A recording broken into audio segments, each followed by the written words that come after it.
히브리서 3장 1절로 6절까지입니다.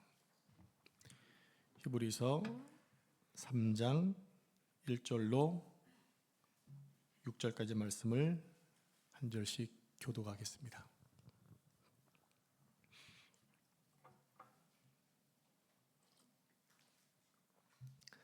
제가 1절 읽겠습니다. 그러므로 함께 하늘의 부르심을 받은 거룩한 형제들아, 우리가 믿는 도리의 사도이시며 대제사장이신 예수를 깊이 생각하라. 그는 자기를 세우신 이에게 신실하시기를 모세가 하나님의 온 집에서 한 것 같이 하셨으니, 그는 모세보다 더욱 영광을 받을 만한 것이 마치 집 지은 자가 그 집보다 더욱 존귀함 같으니라.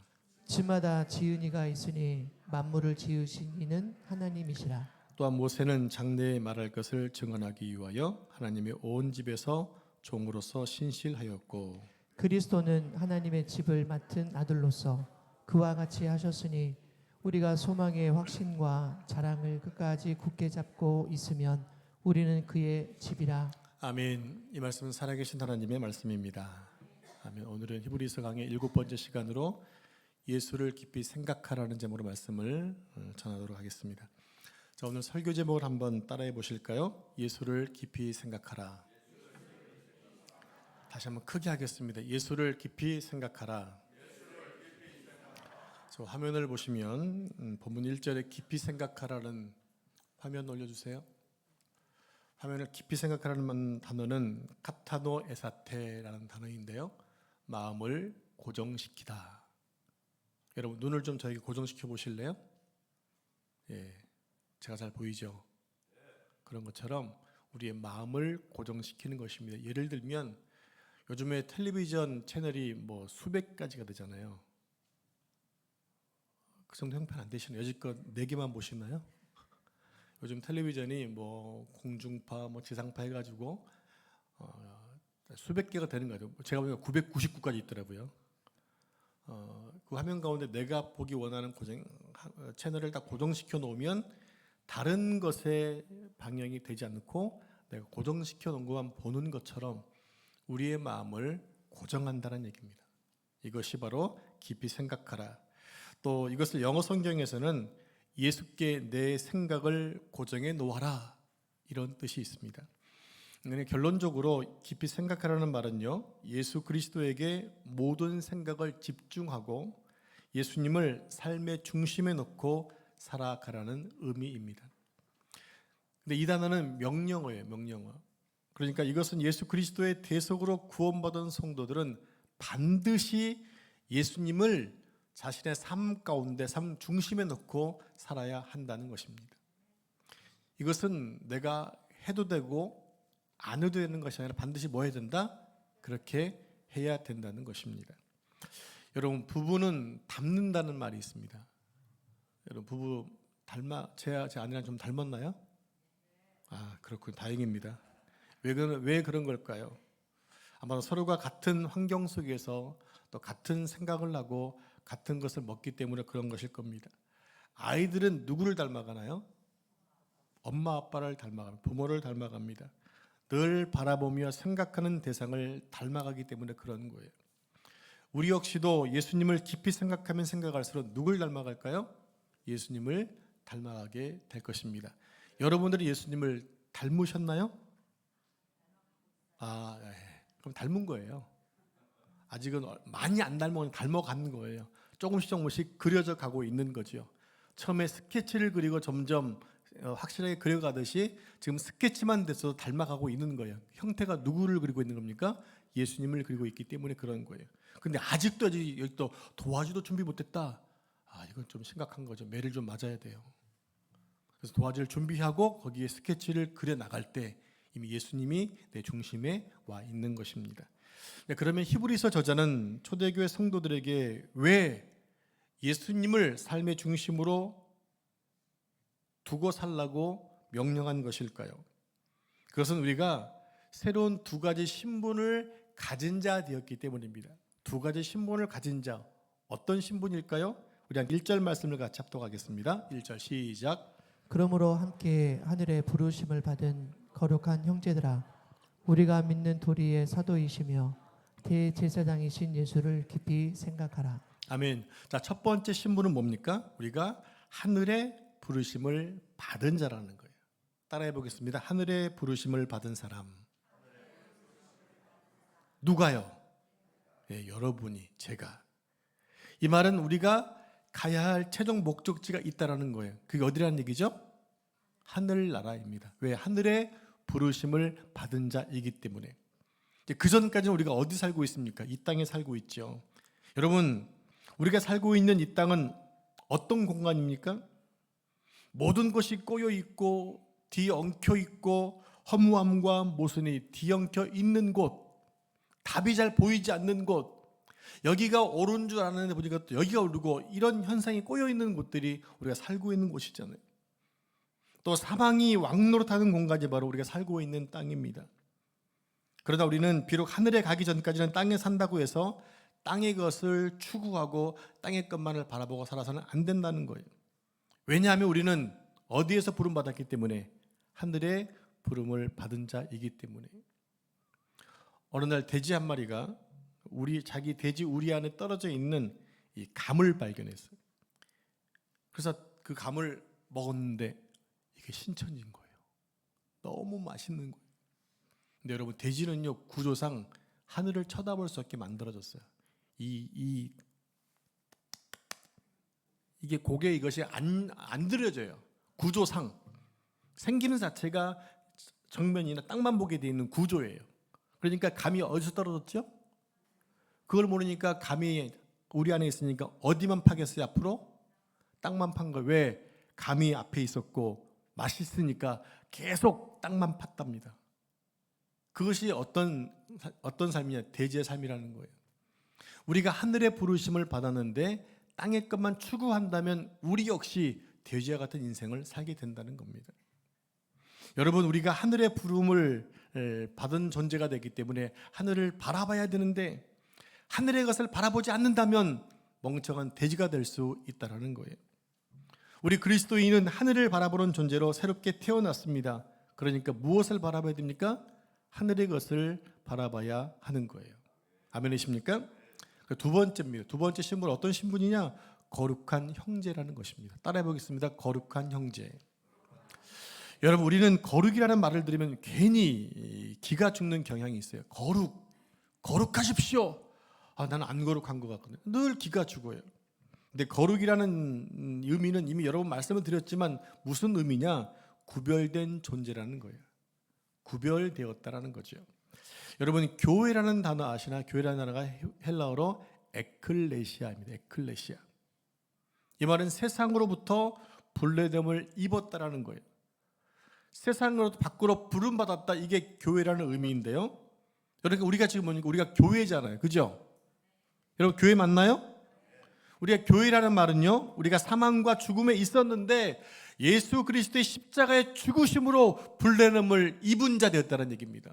즉 죽음에서 생명으로 불리움 받은 자, 이게 교회예요. 바로 그것이 뭐라는 얘기입니까? 거룩한 자라는 얘기입니다. 그러니까 우리는 더 이상 이 세상 것을 추구하고 세상의 가치관으로 사는 사람들이 아니라는 거예요. 이게 뭐라는 얘기입니까? 구별된 사람이라는 얘기입니다. 아직은 우리가 세상에 살고 있지만 우리 생각이나 정체성은 세상의 가치관으로 살아서는 안 된다는 겁니다. 이미 신분이 새롭게 바뀌어졌기 때문에 그래요. 그리스도인은 예수님의 죽으심으로 인해 우리의 신분이 하늘의 백성으로 바뀌어졌습니다. 그럼 우리는 하나님 백성으로서 예수를 깊이 생각하며 살아야 한다는 것입니다.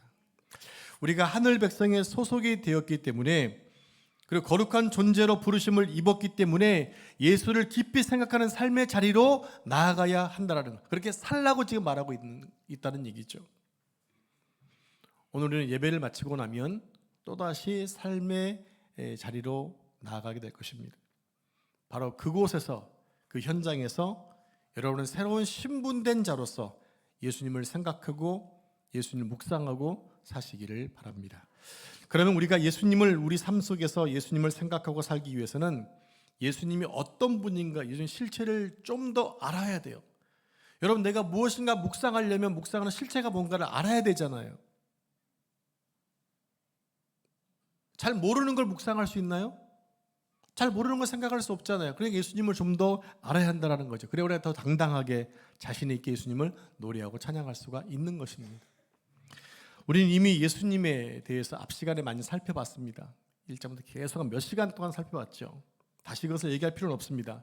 근데 오늘 본문에서는 어떤 믿음의 대상과 예수님을 비교하고 있습니다. 그래서 예수님의 우월성을 얘기하고 있죠. 실은 여러분, 지난 시간에 예수님이 무엇보다 우월하다고 그랬나요? 천사보다 우월하다고 그랬죠. 왜? 이스라엘 백성들은 천사를 신복했거든요. 섬겼어. 그러니까 예수님은 천사보다 더 우월하다고 얘기했던 거예요. 근데 오늘은 또 한 명의 사람을 지금 얘기하고 있습니다. 자, 2절 말씀을 같이 합독하겠습니다. 시작. 그는 자기를 세우신 이에게 신실하시기를 모세가 하나님의 온 집에서 한 것 같이 하셨으니. 자, 이전에 누가 나옵니까? 모세가 나옵니다. 모세. 앞으로 이 모세라는 이름은 히브리서에 자주 등장하게 될 겁니다. 여러분, 모세는 어떤 사람이었나요? 이스라엘 백성들에게 모세는 어떤 대상이었나요? 어떤 존재였나요? 모세는 이스라엘을 세운 국부입니다. 민족의 구원자입니다. 적어도 모세는 히브리인들에게 신앙의 대상자였어요. 그들의 삶의 근간을 이룬 율법을 수여받은 사람이었습니다. 모세는 그들에게 추앙의 대상 정도가 아니에요. 아주 신과 같은 위대한 사람이었어요. 그런데 여러분, 이렇게 한번 생각해 보실래요? 우리는 예수님이 하나님의 아들이요 우리의 구원자라는 사실을 철석같이 믿고 있습니다. 맞습니까? 근데 어느 날 어떤 사람이 와가지고 사실 그 예수는 모형과 샘플에 불과해요. 참 신은 어떤 신이에요 라고 얘기한다면 여러분들은 아, 그래요?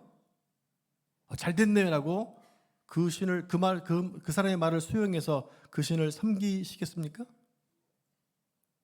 아무리 수용성이 있다 하더라도 달갑지 않게 들리겠죠. 왜? 우리에게는 예수님이 우리 구원자인 것을 알고 있기 때문에.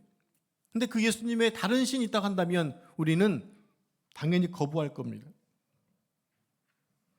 그런데 지금 저자가 말하고 있는 그 대상은 그들의 위대한 믿음의 조상이에요. 조금 전에 얘기했듯이 그들은 신에 거의 걸맞게 섬겼던, 존중했던 모세였거든요.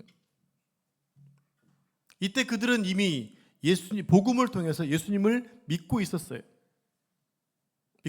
그런데 문제는 지금 그들의 삶의 현장이 너무나 어렵다라는 거죠. 어떤 현장이었습니까?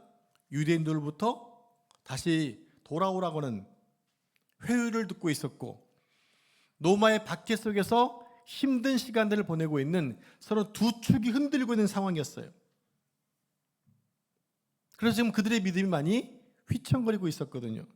그런 성도들에게 지금 모세와 예수님을 비교하면서 예수님을 생각하라고 말하고 있다는 얘기입니다. 근데 여기는 아주 놀라운 겸손함이 배어져 있어요. 제가 설교를 하다 보면 가끔씩 실수하는 말버릇이 있더라고요. 제가 어떤 것을 강조하려고 하다 보니까 실수하는 부분인데, 제가 어떤 확고한 사실과 진리를 강조하다 보면 기존에 알고 있던 어떤 주제에 대해서 그게 아니고 라고 부정하거나 깔아뭉개는 경우도 종종 있었어요. 눈치 못 채셨죠? 감사합니다.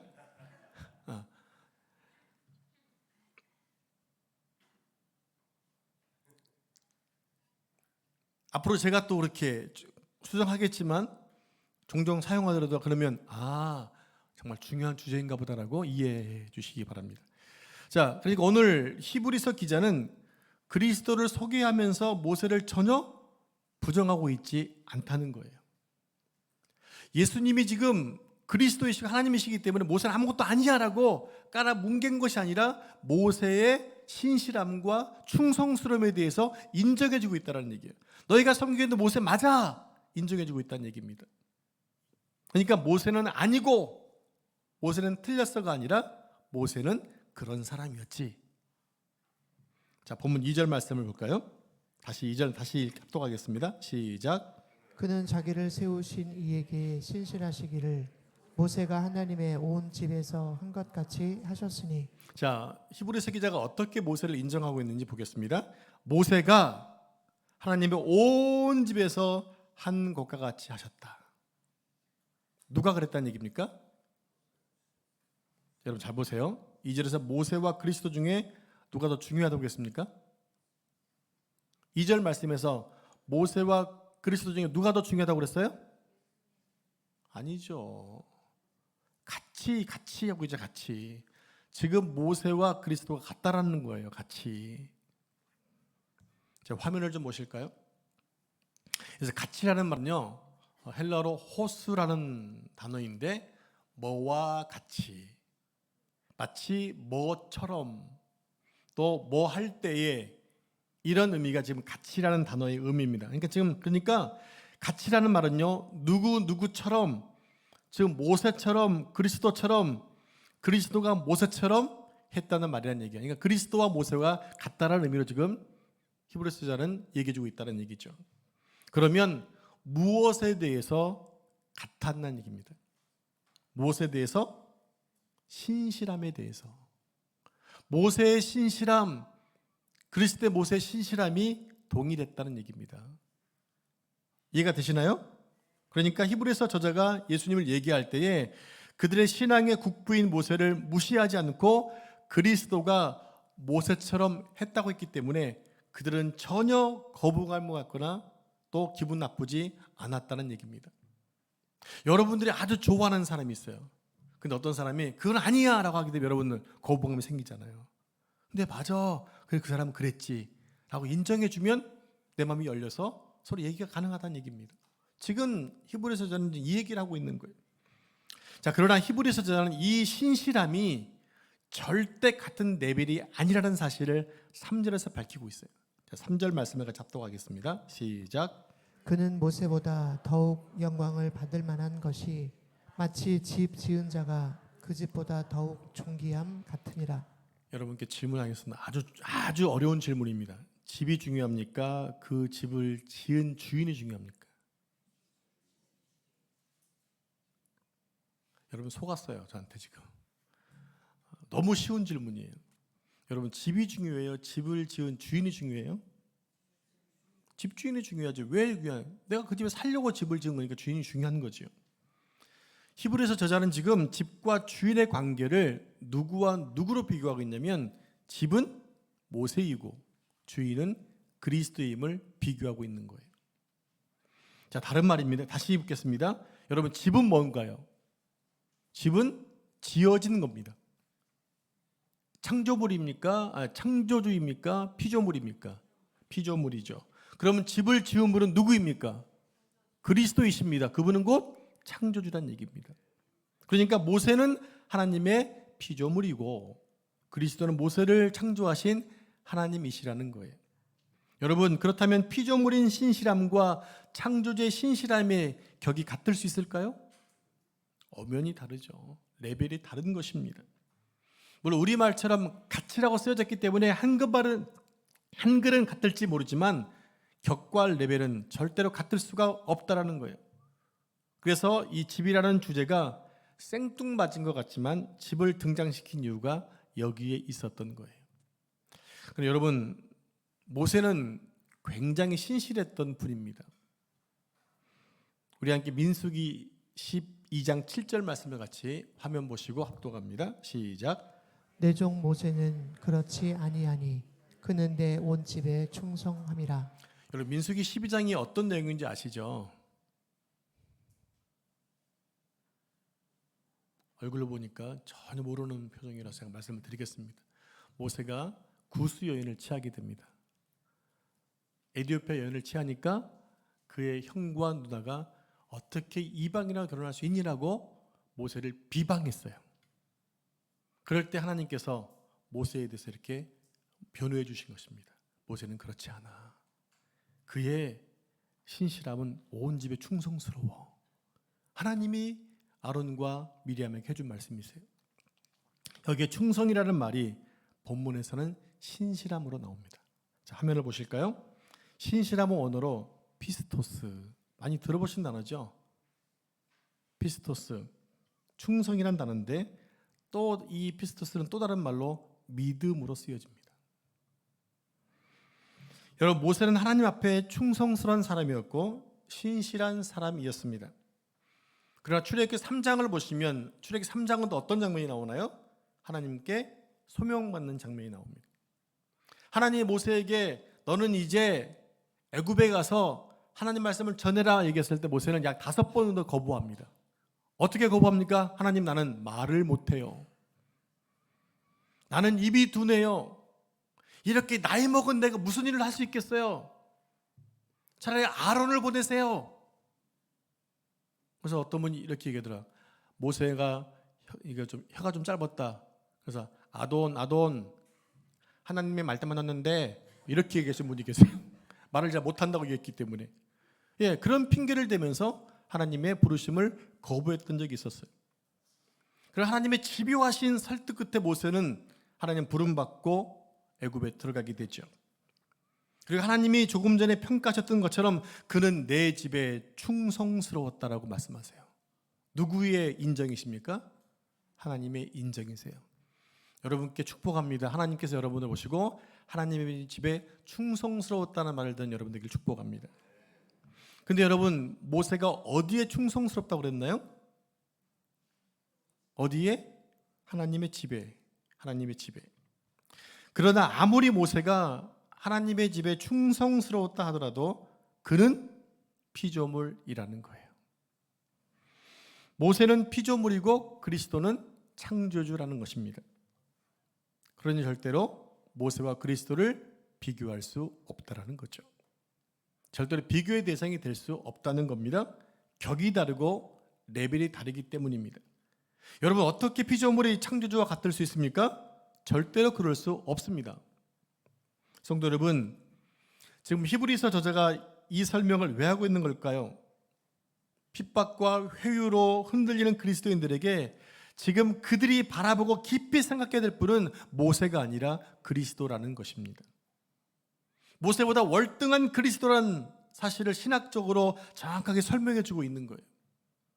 너희가 모세를 위대하게 생각하듯이 그분보다 더 위대하신 분이 그리스도이기 때문에 너희가 믿는 신앙인은 지금 누구다? 모세가 아니라 그리스도라는 거예요. 자, 이제 두 번째 설명을 좀 보도록 하겠습니다. 본문 4절 5절 말씀 한 절씩 교독하겠습니다. 집마다 지은 이가 있으니 만물을 지으신 이는 하나님이시라. 또한 모세는 장래에 말할 것을 증언하기 위하여 하나님의 온 집에서 종으로서 신실하였고. 자, 모세는 하나님의 온 집에서 무엇으로 신실했다고 했습니까? 종으로서 신실했습니다.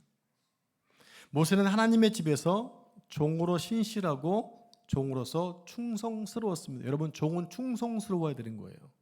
종은요, 자기의 생각대로 사는 게 아니에요. 종은 주인의 뜻에 따라서 움직이는 것이 종이에요. 그렇다면 하나님의 집은 무엇을 말하는 것일까요? 바로 이스라엘 나라, 이스라엘 공동체를 얘기합니다.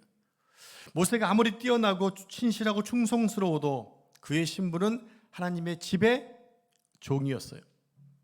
하나님의 율법을 수여받고 백성들에게 존중받았다 하더라도 그는 하나님의 집의 종에 불과했다고 하는 겁니다. 모세는 여전히 종이고 여전히 피조물이라는 거죠.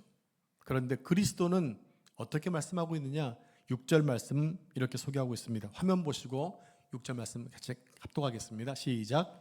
그리스도는 하나님의 집을 맡은 아들로서 그와 같이 하셨으니. 네, 그리스도는 하나님의 집을 맡은 뭐로서? 아들로서. 여러분, 이 구약의 이스라엘 공동체는 신약의 하나님의 교회, 그리스도의 교회를 얘기합니다. 근데 본문 6절에서는 그리스도는 교회에 뭐로서 신실했다고 얘기했습니까? 아들로서, 집을 맡은 아들로서, 즉 교회를 맡은 아들로서 신실했다고 하는 거예요. 여러분, 아들과 종은 같은 레벨이 아니죠. 그죠? 아들은 종의 주인입니다. 종은 주인의 종인 거잖아요. 아들은 상속자입니다. 종은 상속자가 아니에요. 종은 영원히 종일 뿐입니다. 그리고 히브리인들의 율법에는 집에 대한 상속은 아들만 받을 수 있었어요. 반면에 모세는 그 집을 관리하던 종에 불과했습니다. 절대로 격이 같을 수 없다라는 거예요. 이렇게 히브리서 저자는 지금 여러 가지 이유로 흔들리고 있는 히브리인들에게 왜 우리가 예수를 깊이 생각해야 되는지를 알려주는 거죠. 너희가 생각해야 될 예수님은 창조주시고 주인이시고 하나님의 맏아들이셔 라는 것을 계속 지금 알려주고 있는 거예요. 그래서 두 가지 결론을 내리고 있습니다. 자, 우리 다시 본문 6절 말씀 화면을 보면서 합독하겠습니다. 시작. 그와 같이 하셨으니 우리가 소망의 확신과 첫 번째 결론이 뭐냐면요, 소망의 확신을 갖는 겁니다. 자, 너희가 지금 모세보다 뛰어나신 그리스도는 하나님의 아들이시고 창조주이신데 그분을 깊이 생각하면 두 가지 결론을 이루게 된다. 소망의 확신을 갖게 된다라는 거예요. 여러분 소망의 확신이란 말은 이런 뜻입니다. 여러분, 소망이라는 것은 바라봄이잖아요. 희망하는 거예요. 그 얘기를 본문에서는 아주 정확하게 소망의 내용을 확신하라고 말씀하세요. 소망의 내용. 이 소망의 내용이 뭘까요? 소망의 내용은 바로 지금껏 설명드린 예수 그리스도입니다. 여러분, 조금 전에 찬양을 불렀잖아요. 주 예수보다 더 귀한 것은 없네. 세상 부귀와 명예보다 더 뛰어나신 분이라고 고백하셨어요. 우리의 소망이 되시는 그리스도는 이 세상의 모든 것들보다 귀하신 분이세요. 그 귀하신 우리가 찬양한 것처럼 우리의 소망의 대상은 바로, 소망의 내용은 바로 그리스도라는 것입니다. 왜? 그분 안에 우리의 모든 것이 다 들어있기 때문에. 그러니까 결론적으로 그리스도에 대해서 확신을 가져라. 그냥 막연하게 실체 없는 어떤 막연한 희망사항을 바라보는 게 아니라 우리에게는 그 바라보면 실체가 있는데 그분이 바로 예수 그리스도이시다. 그분이 바로 우리의 소망의 내용이다라고 지금 저자는 말하고 있는 것입니다. 두 번째 결론입니다. 6절 하반절에 이렇게 되어 있어요. 확신과 자랑을. 두 번째는 자랑입니다. 뭘 자랑하는 걸까요? 소망의 내용 되시는 그리스도를 자랑하라는 것입니다. 여러분의 삶의 전 영역 속에서 예수 그리스도를 자랑하시나요? 자랑이 되고 있나요? 여러분, 어디 갔든지 여러분들 그리스도인이시면 여러분 밝히십니까? 옛날에는 성경책을 딱 들고 다니는 게 그리스도인의 모습이었는데 요즘엔 다 가방 속에 넣고 다니잖아요. 누가 알아볼 수가 없어요. 근데 우리 사람들 금방 알아봅니다. 아, 저거는 성경책 가방이네. 금방 알아요. 엘베를 타고 딱 내려오면 이분이 지금 교회 가는 거 아닌가 금방 알아요. 가방이 다르거든요. 가방이. 옛날 같으면 그냥 성경책 들면 금방 알았는데 모르죠. 요즘 저도 이 탭을 들고 다니잖아요. 저 사람이 셀러리맨인지 마스터인지 목사인지 모르잖아요. 다행인 것이 아니라 그렇게 드러내기 쉽지 않은 세상을 살고 있다는 얘기입니다. 여러분, 오늘부터 여러분 어디 가시든지 간에 여러분 그리스도의 냄새를 좀 드러내시기 바랍니다.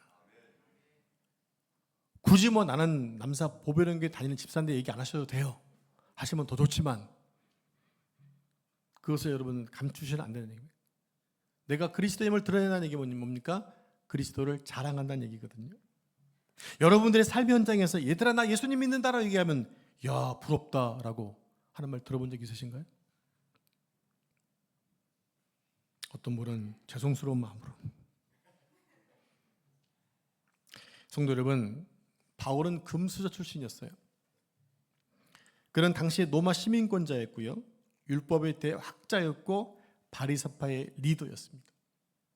당시 그는 율법에 아주 능통했던 가말리알 문화생으로서 스승의 뒤를 이어 랍비가 될 뛰어난 인물이었어요.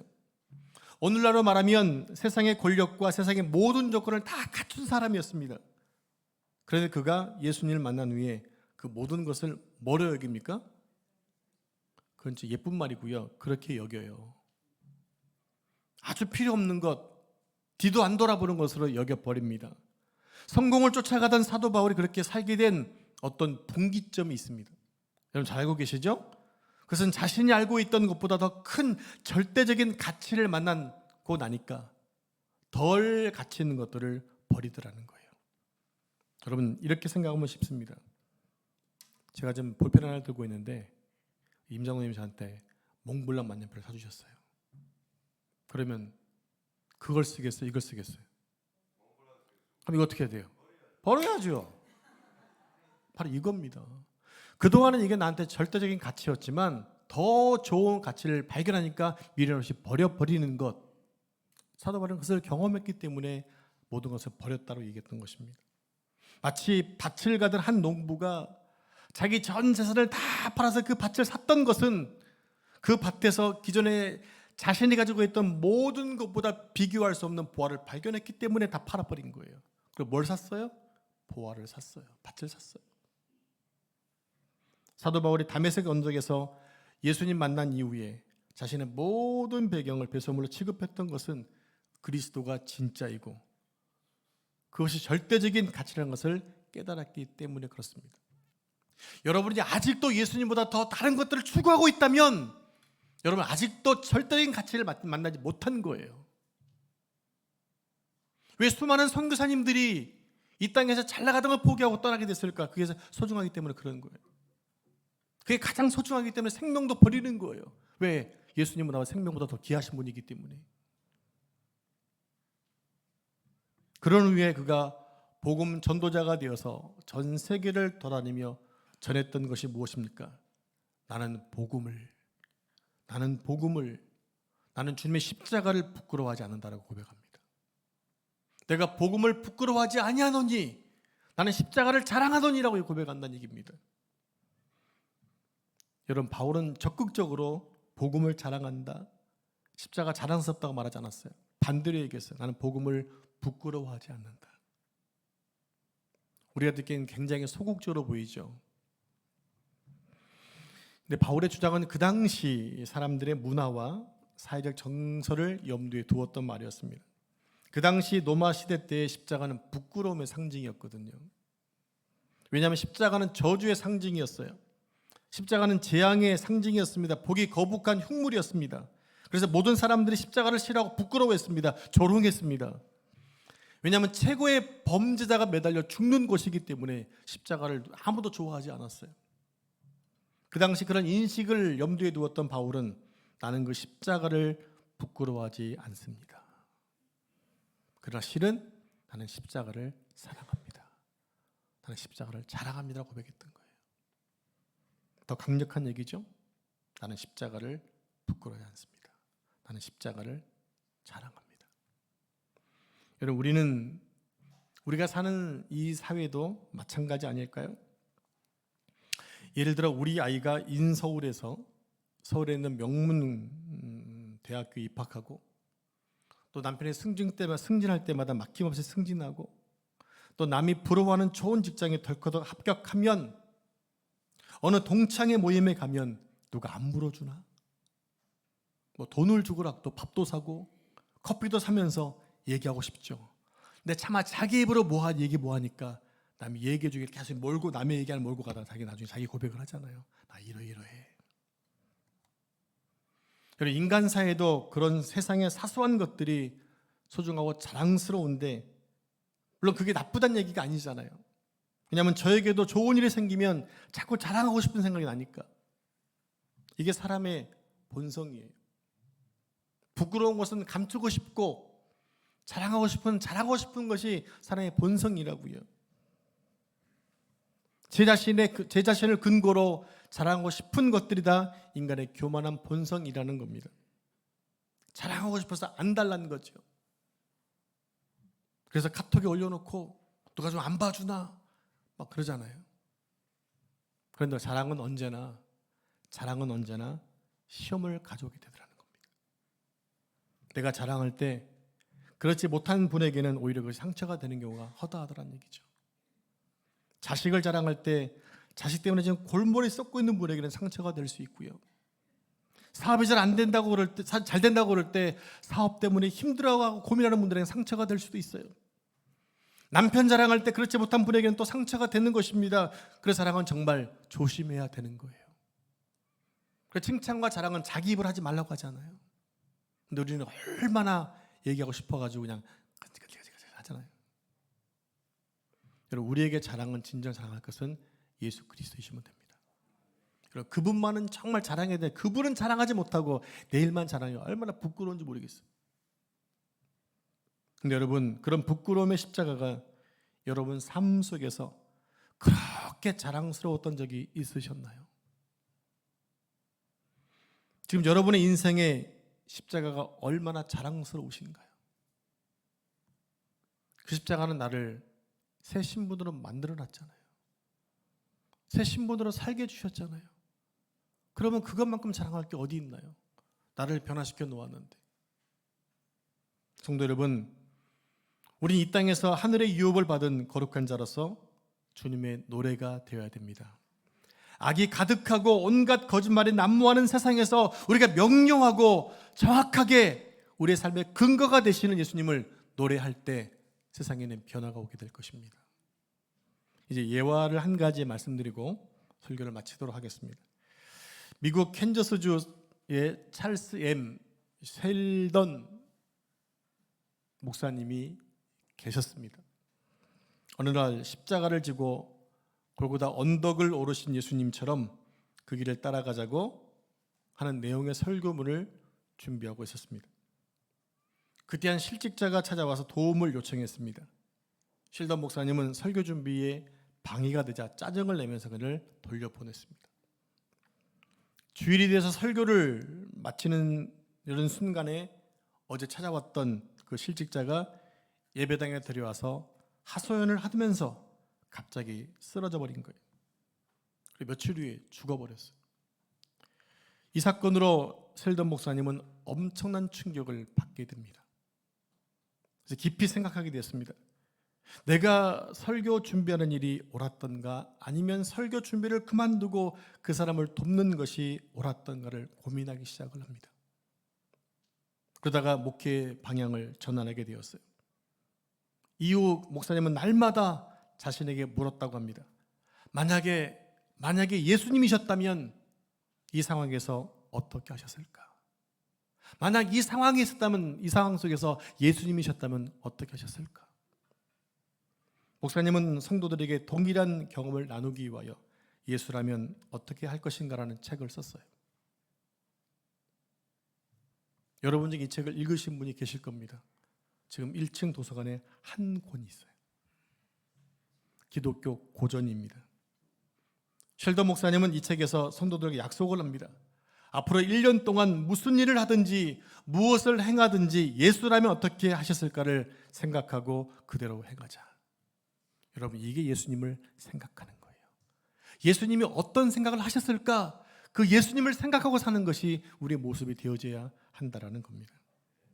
물론 처음에는 모두가 힘들고 어려워 실패도 많았지만 시간이 지날수록 많은 성도들이 적극적으로 참여하게 되었다고 합니다. 그리고 모든 성도들이 큰 은혜를 체험하게 되었대요. 그리고 미국 전역에 예수라면 어떻게 할 것인가, 이 운동이 파급되어 미국 전역이 변화되는 큰 역사가 있었다고 합니다. 실제적인 역사입니다. 사랑하는 성도 여러분, 예수님의 생각을 따라 예수님을 깊이 생각하는 여러분 남은 삶이 되시기를 축복합니다. 기도하겠습니다. 하나님, 우리에게 다시금 예수님을 알게 하시니 감사합니다. 예수님은 창조주이시고 하나님의 집에 아들이라는 사실을 또 한번 알려주시니 감사합니다. 우리가 매 순간 우리의 중심에 예수님을 모시고 예수님 생각을 하고 예수님 생각대로 살아갈 수 있도록 도와주옵소서. 그 예수님을 이제 마음껏 자랑하는 세계 되게 해주시고 예수님을 마음껏 노래하는 세계 될 수 있도록 축복해 주옵소서. 삶의 현장이 예배자가 될 수, 예배터가 될 수 있도록 축복해 주옵소서. 이 모든 말씀 존귀하신 예수님의 이름으로 기도합니다. 아멘.